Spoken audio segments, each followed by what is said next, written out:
പലതിന്റെയും പേര് പറഞ്ഞ് ഇന്ന് കിരണിനെ പുറത്താക്കിയവര് കിരണിനെ അംഗീകരിക്കണം.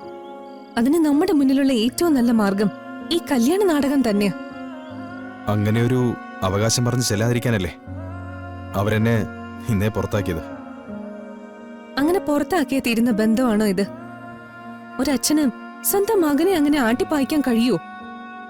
അന്ന് ഹോസ്പിറ്റലിൽ വെച്ച് അത് തന്റെ അവസാനമാണെന്ന് കരുതി എല്ലാം അംഗീകരിച്ചത് അബദ്ധമായി പോയിന്ന് തിരിച്ച് ജീവിതം കൈ കിട്ടിയപ്പോ അങ്കിളിന് തോന്നിക്കാണും. അതാ ഇപ്പൊ ഇങ്ങനെ മലക്കം പറഞ്ഞത്. അതുമാത്രമല്ല, പൃഥ്വിയുടെയും അമ്മയുടെയും റിയാക്ഷൻ എന്തായിരിക്കുമെന്ന് ഓർത്തും ടെൻഷൻ ഉണ്ടാവും. അവരുടെ പ്രതികരണം എന്തായാലും അതൊന്നും കിരണിന്റെ അമ്മയും ഇത്രയും നാൾ അനുഭവിച്ചതിന്റെ അത്രയും വരില്ലല്ലോ. ഇത് കിരണിന്റെ ജന്മ അവകാശ. നാട്ടുകാരെ പേടിച്ചോ, രണ്ടാം ഭാര്യയും മകനെയും പേടിച്ചോ, അത് നിഷേധിക്കാൻ അങ്കിളിന് ഒരു അവകാശവും ഇല്ല. ഒരുപക്ഷെ അങ്കിൾ അന്ന് ഹോസ്പിറ്റലിൽ പറഞ്ഞത് അംഗീകരിച്ച് കുറച്ചുനാളെ എല്ലാം ക്ഷമിച്ച് കാത്തിരിക്കാൻ നമ്മൾ തയ്യാറായേനെ. പക്ഷെ ഇതിപ്പോ കിരണിനെ വിളിച്ചു വരുത്തി അപമാനിച്ചയച്ച സ്ഥിതിക്ക് ഇനി ക്ഷമിക്കാൻ പറ്റില്ല.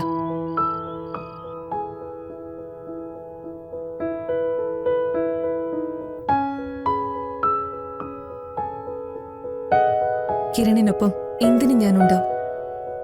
നമ്മൾ കല്യാണം കഴിച്ച് ആ വീട്ടിൽ കയറുന്നു. പൃഥ്വിയുടെ രഹസ്യങ്ങൾ തേടുന്നതിനൊപ്പം കിരണിന്റെ അച്ഛനാണ് മഹാദേവൻ അങ്കിൾ എന്ന സത്യം നമ്മളെ അംഗീകരിപ്പിച്ചെടുക്കുന്നു.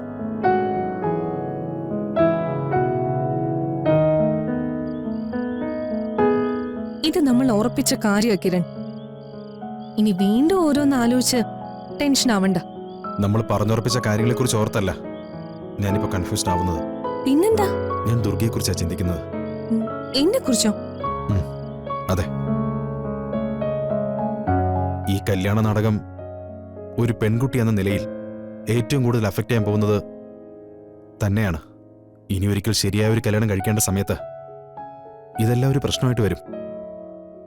കഴുത്തിൽ വീഴുന്ന ഒരു താലി അത് മറ്റുള്ളവർക്ക് കല്യാണം തന്നെയാണ്. പിന്നീട് ഇതൊരു നാടകമായിരുന്നുവെന്ന് നമുക്കാരെയും ബോധിപ്പിക്കാൻ സാധിച്ചൊന്നും വരില്ല. അതൊന്നും ഇപ്പൊ കിരൺ ആലോചിക്കാൻ നിൽക്കേണ്ട.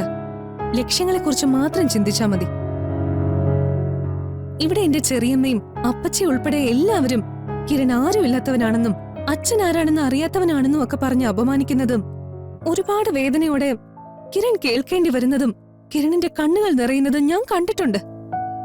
ഇനി അത് സംഭവിക്കാൻ പാടില്ല. അതുകൊണ്ടാ കിരണിനോട് പോലും പറയാതെ ഞാനും കുട്ടേട്ടനും കൂടി എല്ലാം അന്വേഷിച്ചറിഞ്ഞത്. കിരണിന് ജന്മം തന്ന അച്ഛൻ ജീവിച്ചിരിപ്പുണ്ട്. കിരണിന്റെ ചെറിയച്ഛന്മാരും കസിൻസും ഒരു അർദ്ധ സഹോദരനും ഉണ്ട്. ഇത്രയും നാളും കിരണിന് ആരുടെയും സ്നേഹം കിട്ടിയിട്ടില്ല. ഇനി കിരൺ അത് നേടണം. എല്ലാം വേണ്ടെന്ന് വെച്ച് പോവാൻ എളുപ്പോ? നഷ്ടപ്പെട്ടതെല്ലാം തിരിച്ചു പിടിക്കാനാ പാട്. കിരണിന് ഇതെല്ലാം കിട്ടണം. അത് കിരണിനേക്കാൾ ഞാൻ ആഗ്രഹിക്കുന്നുണ്ട്. ഞാനുണ്ട് കിരണിനൊപ്പം. നമ്മൾ ഒന്നിച്ച് എല്ലാ ലക്ഷ്യങ്ങളും നേടും. ഇനിയും ഒന്നും ആലോചിച്ച് മനസ്സിനെ കൺഫ്യൂസ്ഡ് ആക്കരുത്.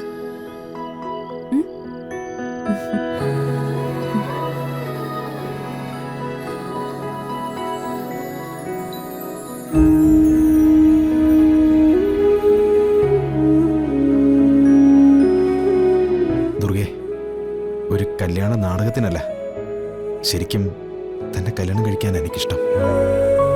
Navadurge